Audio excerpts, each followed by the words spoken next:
Hello, welcome to the Maya Toolbelt. This is Michael. Today we're going to go back to the Surfaces menu and go over Birail. And that can be found under the Surfaces module in the pull-down menu. You've got Animation, Polygons, and Surfaces. And then there's a Surfaces menu with all these options. We've already gone over Revolve, Loft, Planar, and Extrude, so I hope you check those out. But today we're going to go over Birail. And if you go to the Birail menu option, you'll notice that there's a couple different Birails you can choose from. Birail 1 tool, Birail 2 tool, Birail 3 plus tool. We're going to try and go over all three of these in this video. But first, Birail 1, let's go into the options. Lots of different things here, but what a Birail does, if you think of like a bicycle has two wheels, that's why they call it that, a bicycle. A Birail has two what they call rail curves. And then there's also a third curve called a profile curve. Very similar to the extrude, Surfaces extrude, which has a path curve and a profile curve. This has two paths essentially. So it's like extrude but with two paths and a profile. So let's first draw those curves. I'm going to go to the, let's say, top view. I'm going to go use a curve creation tool such as CV curve tool, EP curve tool, Bezier curve tool, pencil curve tool. Any of these work. I typically use CV curve tool. I'm just going to draw a simple line out to give a little curve to it. That's fine. Hit the Y key to redo the last tool you used. So just draw another curve. Does not have to be the same number of spans or anything as the first curve. And I go back to my perspective and turn off my grid. So I got this, and you can, adjust these curves, shapes if you want to. You get something a little interesting, right? So these are my rails, and they don't have to be flat like this. They can. Let's go ahead and do that. Let's make them not quite so flat. There we go. I'll even put a little twist in there. There, that's interesting looking. So these are my rails. Two rails. And think of it like a roller coaster. You're going to have a car attached to these rails, and it's going to run the surface along these two rails. And the surface in between will be using a profile curve to get the shape of the surface that runs between these two curves, these two rails. So back to my CV curve tool. The main thing you need to remember is that the profile curve has to touch the rail curves. And the easiest way for me to do that is to hold down the C button, which activates snap to curve. Click and drag on a rail. You'll see that my icon is snapped to the curve and go all the way to the end, and let go. And then I'm going to go to the side view and just kind of draw like a trench curve like this, and then for the last point I'm going to hold down C again to snap to curve and snap it to that curve.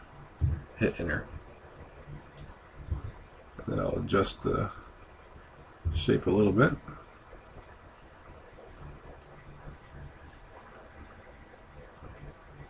Like so. So the profile curve has to touch the two rails. Now the end point, they don't have to touch by the end. This curve could extend beyond this, but as long as these two rails are touching the profile curve in some way, actually, well, I'll go ahead and show you that. I'll just have this curve come out here, and then I'll grab this rails endpoint. So hold down C, middle click and drag on your profile curve or whatever curve, and just make sure that none of your move handles are highlighted to constrain them. Alright, so that's the main thing I wanted to show you, is that this Birail tool will work as long as the curves are touching, and they don't necessarily have to touch at the ends of the curves. Okay, so now we have this. So the way the Birail tool works is once you have your curves drawn, go to Surfaces, Birail, and we're going to use a Birail 1 first. And let's open the options here, and I'm going to reset them. Just want default options right now. So hit apply. You'll notice that at the bottom left of my screen in the help line it says select the profile curve. It might be hard to see in the YouTube video, but it's down here, Birail 1 tool, select the profile curve. If I click the profile, my instructions change. It's telling you how to do this. It says select 2 rail curves. So I'm just going to drag a box around these 2 rails, and it creates the surface in between. And let's not forget that we have history.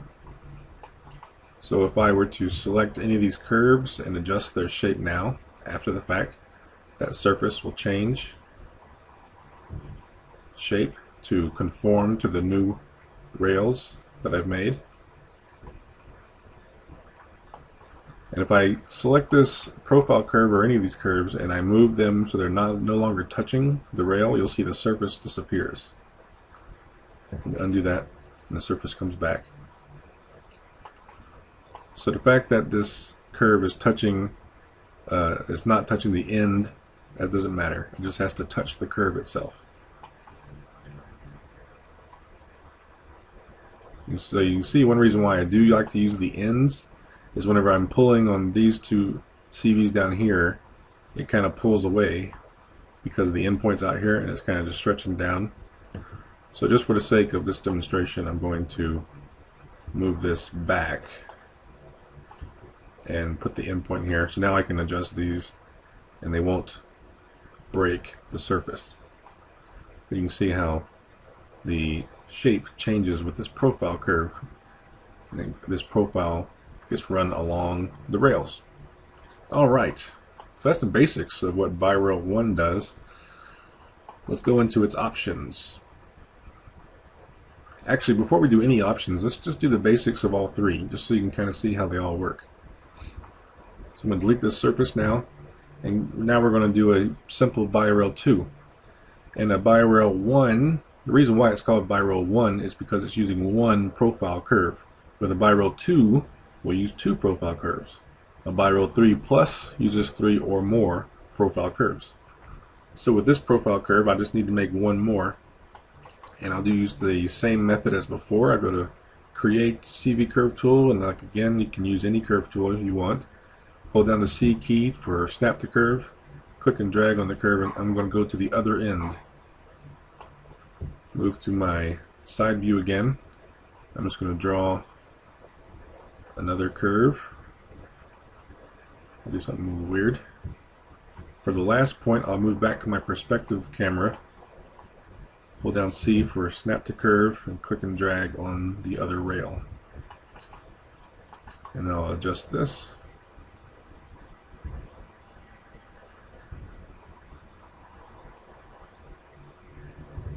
Like so. Alright, so now we have 2 profiles. One is a lot different than the other, and 2 rails. So without even going in the options, just to do a basic Birail 2. In fact, I'll go in here just to make sure my settings are reset. Just one default settings, Birail 2. And again, in the bottom left, it tells you instructions on how to use this thing. It says select 2 profile curves. So I'll select that one, and I'll select that one. And now it says select 2 rail curves. And my surface is made. So what's happening here is that on this side, the profile of this curve is influencing the surface, and as it gets closer to the second profile, and it got a little bit of weirdness in here, but it starts to blend to the shape of the profile of the second profile curve. So you have 2 different profiles and the shape blends between the 2. That's Birail 2. I'll delete this surface. And as you might guess, Birail 3 Plus can have 3 or more profiles. Doesn't matter how many profiles you have, but it is a bi-rail, so you still only have 2 rail curves.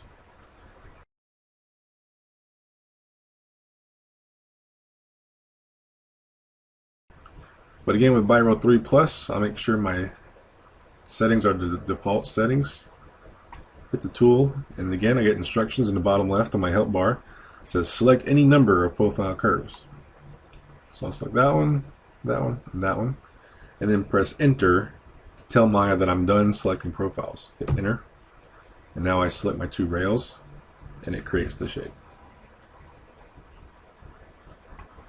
So now I have 3 profiles influencing this shape along these 2 rails. So you can see how you can create some pretty interesting shapes with these tools, like especially something like fabric or anything of that nature, something that flows along a path like this. Alright, so that's the basic stuff about Birail 1, 2, and 3 Plus tool. That's the basics of how they work. Next, we're going to go into all of the options. I hope you'll stick around for that. And because we're going back to the Birail 1 tool options, we're going to get rid of our 2 other profile curves for now. Delete this surface. I'm just going to hide these and bring them back whenever we get to these other tools. Control H to hide. Alright, 2 rails and a profile. Birail 1 tool options. Now these options, you'll notice probably going through this video that they're all very similar to each other. So if we get to a option that is the same between Birail 1 and Birail 2 and Birail 3, we probably won't go over it as much the second and third times, just so you make sure you know that. So Birail 1, transform control, non-proportional versus proportional. By default, proportional is selected. If I create my Birail surface real quick, hit apply, profile, rails, really quickly just made the surface, and minimize my options, I can actually look in the channel box here and I see transform mode, proportional right here. I can choose to turn it to non-proportional. So we can just click this button in the channel box and see the difference between proportional and non-proportional. And it's a very subtle difference. And one way we can make this change not quite so subtle is these 2 rail curves are very parallel with each other. Let's select the 2 rails, and I'm going to select the ends down here. I'm going to hit the B key for soft select, and B is just a shortcut for soft select. And if you hold down B and middle mouse drag, I can adjust the fall off radius of my soft selection. So I just wanted to get a nice radius, a nice fall off of my selection here. I'm going to scale this up and move them out like this. Scale them, make them wider like this. Okay. So now this is proportional turned on. And the one thing I want to make sure you see is here's the profile shape, right? It's this kind of wave pattern. On the other end, you have the same profile shape, but it's kind of stretched out. And it's proportional. So that means if I were to select my profile, I'm going to just duplicate it, Control D, and I'll center my pivot, modify, center pivot. So what proportional means is if I actually had a copy of my profile curve and I moved over here, if I were to simply scale my profile curve, it would eventually, if it was all rotated properly, it would be the same shape as the other end of the Birail, even though the Birail has flared out like this and has had to make the surface larger. You can see just by scaling proportionately in X, Y, and Z, the profile curve, I pretty much matched the shape of the profile on the other side of the Birail. Okay, I'll move that up here and change this now to non-proportional. Now you can see that this surface is kind of flattened out. It's because of this widening of the rails, it kind of stretches out the surface. And with non-proportional transform, the proportions of the profile have been lost. It's stretched them out and it's kind of thinned out this profile effect. So that's the difference between proportional and non-proportional. And you can just change that right here in the channel box very easily. So proportional just keeps that profile curve shape intact, throughout the entire rail, that no matter what happens with the rails themselves, whether they flare out like this or get really small, taper, this profile will remain intact. It'll just scale proportionately. So continuity, we only have one option, this profile checkbox to turn on and off. We actually have this down here in the channel box. We have the same option, tangent continuity profile 1 off.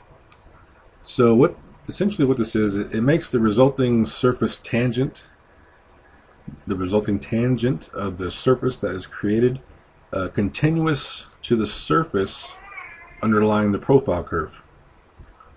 Let me create a NURB sphere just real quickly, and let's say I'm going to rotate this like this. I'm going to use this curve here as my profile curve. Okay, so I'm going to create my two rails. Go to my top view.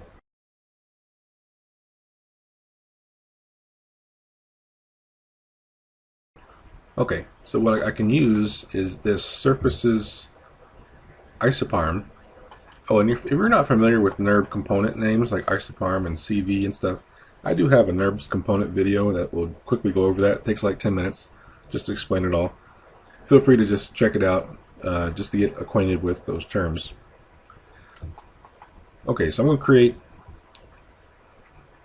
to select this isoparm. I want that to be my profile curve. So with that isoparm selected before I hit Birail 1, it's already triggered that selection as the profile. I'm going to select my rails. So there we go. So now I have this surface based on this. Alright, so I'm going to turn tangent continuity on, and now you can see a little bit of a difference. I'm going to set my two rail curves and just adjust them slightly. So hopefully we can get a bit more of a difference in what I'm trying to show you.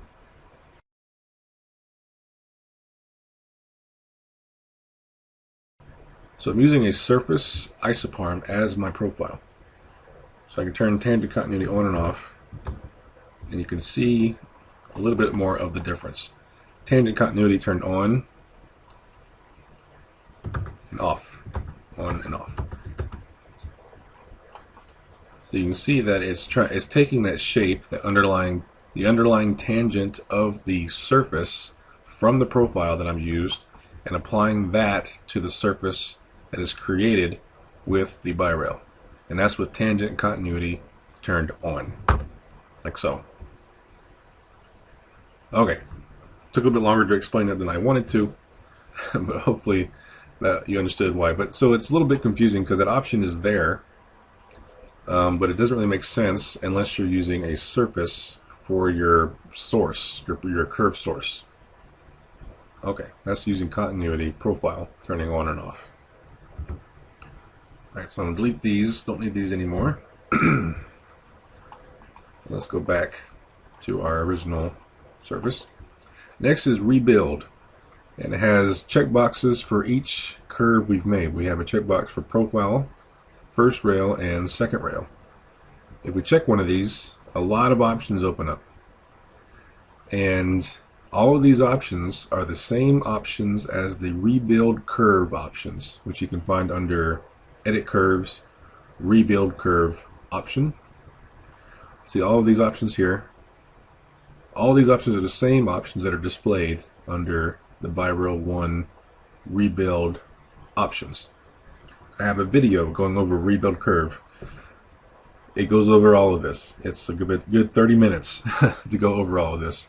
So if you're interested in knowing anything about rebuilding curves, definitely check out that video, because I don't want to add 30 minutes of explanation to this video. It's going long enough, I think, as it is. But if you're going to, so what this essentially means though is you can choose any of these curves to rebuild before you create the surface.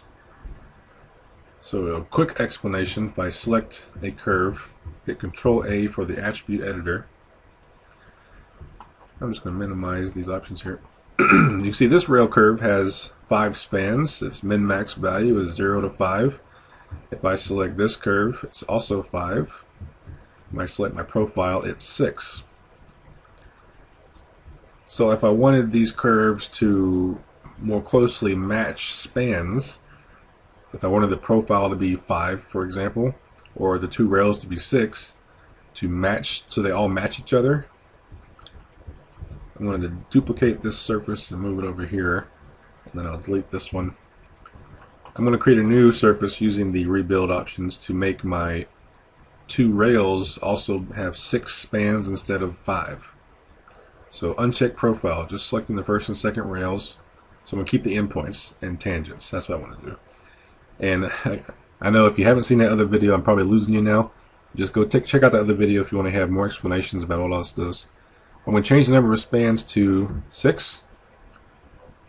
And hit apply. First select my profile, select my rails, and then it creates the surface. So minimize that. So if I look at the two here, they look pretty similar, but you can see there's some subtle differences based on that rebuild I did. But I kind of overlap the two or put them close to each other. The overall shapes are going to be very similar, but not quite the same. There we go. So you can see where the green kind of pokes out amongst the blue lines. That's the difference that rebuilding those curves made. Very slight difference, very subtle. But it pretty much just, it changes the surface slightly. And in my opinion, it typically gives a much cleaner surface. The main thing you can probably see, if I look at the top view here, you have this extra line up here that you don't have right here. And you have, let's see, 1, 2, 3, 4, 5 lines total. And this one you have 1, 2, 3, 4 lines total. So by increasing the spans, we have more definition throughout the entire surface. And I typically see, usually, that by having equal numbers of spans amongst all your curves, or at least between your two rails and between your profiles, you have the cleanest result when it comes to a surface. So delete those. That's using the rebuild options. And if you just check which ones you want to rebuild, you can adjust them.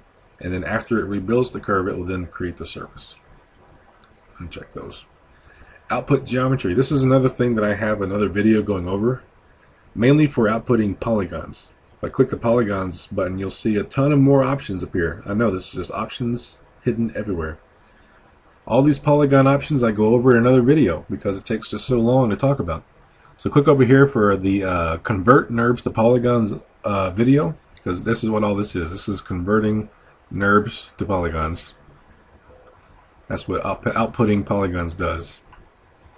And I'll go over subdivisional surfaces and Bezier eventually, but for now we're sticking with NURBS and polygons since those are the basics.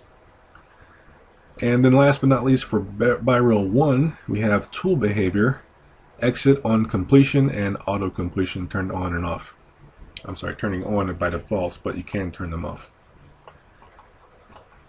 And the main difference is that whenever you turn off exit on completion, so I'm going to delete this Birail surface. If I turn off exit on completion, everything else is the same. I hit apply, still get my instructions and everything, select my profile, select my rails, it creates the surface. However, if you notice my cursor, the Birail 1 tool is still active. So hit Control H and hide my surface since it's highlighted by default. I can just keep making them. So without doing anything else, I can just keep making Birails until, if I go to show NURBS surfaces. So now I have like 4 of these really quickly, or 5 actually, because 6, man, I have a ton of them, just because I unchecked the exit on completion checkbox, so I can just keep making them until I'm done, essentially. So if you have a whole bunch of curves set up for multiple Birails, instead of having to go to the tool every time to create each one, you can just uncheck the exit on completion tool behavior option and just keep making them until you're done. I'll turn that back on. And then auto completion is turned on by default. If I turn that off, All that means is when I hit apply, I still get my instructions, select profile curve, select the two rail curves, but instead of it just creating the surface automatically, now I have to hit enter. So I hit enter, and it makes the surface. And that's all that does. Auto completion turned on and off. So if you have both of these turned off, you can keep making your birails, but you have the added step of hitting enter after you have your curves selected in the right order. Okay. That's Birail 1. We still have Birail 2 and 3 Plus to go over. I might have to make another video for these, just because there's so much to go over. So Birail 1 options here, take a good look at them. Transform control, continuity, rebuild, output, geometry, tool behavior. Birail 2 options, much the same. Transform control, we do have a new value here. Continuity, rebuild, output geometry, tool behavior, same stuff. Just a few extra things because we're dealing with two profiles. So you can see, for example, continuity, you have first profile and second profile. And again, if you remember, continuity that is about the surface tangent of from where the profile curves are coming from. For example, I used that sphere the first time. So this is the same thing. You're just using, you can check which one you want to use. So if you're using multiple surfaces to generate your profile curves, you can check which ones or both profile curves you want the tangents to match. Rebuild, same stuff. We just have more checkboxes based on the number of curves you're going to need to create. For Birail 2, you have a checkbox for first profile and second profile, and then for first rail and second rail. Output geometry, the same thing. Check out that video I did already for polygons. Tool behavior, same thing. I'm going to check that back on. Make sure all these is reset. Transform control, non-proportional and proportional, same thing. So really the only big difference is the profile blend value, and by default is 0.5. So maybe I won't need a new video after all. Maybe this will go quick enough.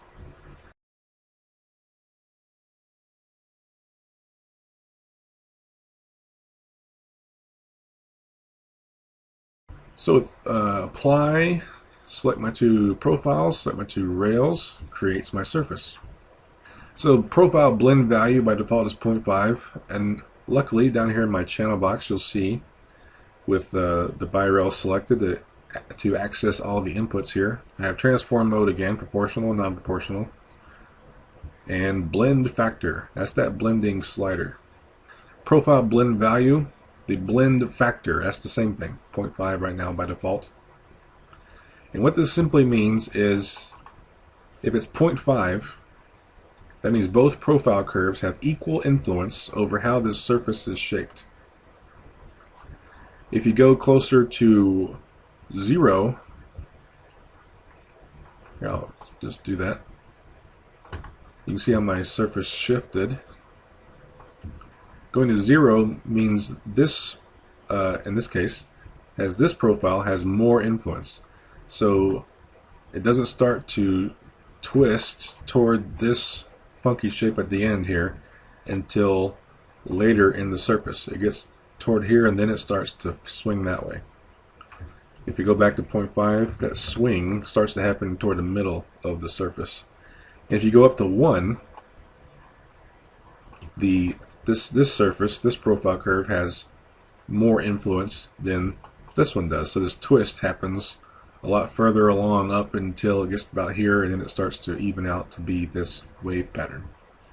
So that blend factor is just blending the surface between the two profile curves, giving one or the other more influence. That's really the only difference, for the most part, between Birail 1 and Birail 2. You have more checkboxes here to because you have more curves you're using. Okay. Let's go to Birail 3. It's very similar stuff. Transform control, same thing. Continuity, first profile, and last profile. Those are the two options. And then rebuild, first profile, last profile, first rail, second rail. Output geometry, tool behavior. So really, there's really no difference actually. The only real difference is that you can only select your first and last profile when it comes to rebuild options and continuity. The middle profiles are not given as options for these options here, continuity, rebuild. Other than that, it's the same as Birail 1 and 2, really. So hopefully I've gone over those enough that you don't have to really see that in action. I'll go ahead and make a Birail 3 just so we end on a good note. I'll delete this surface.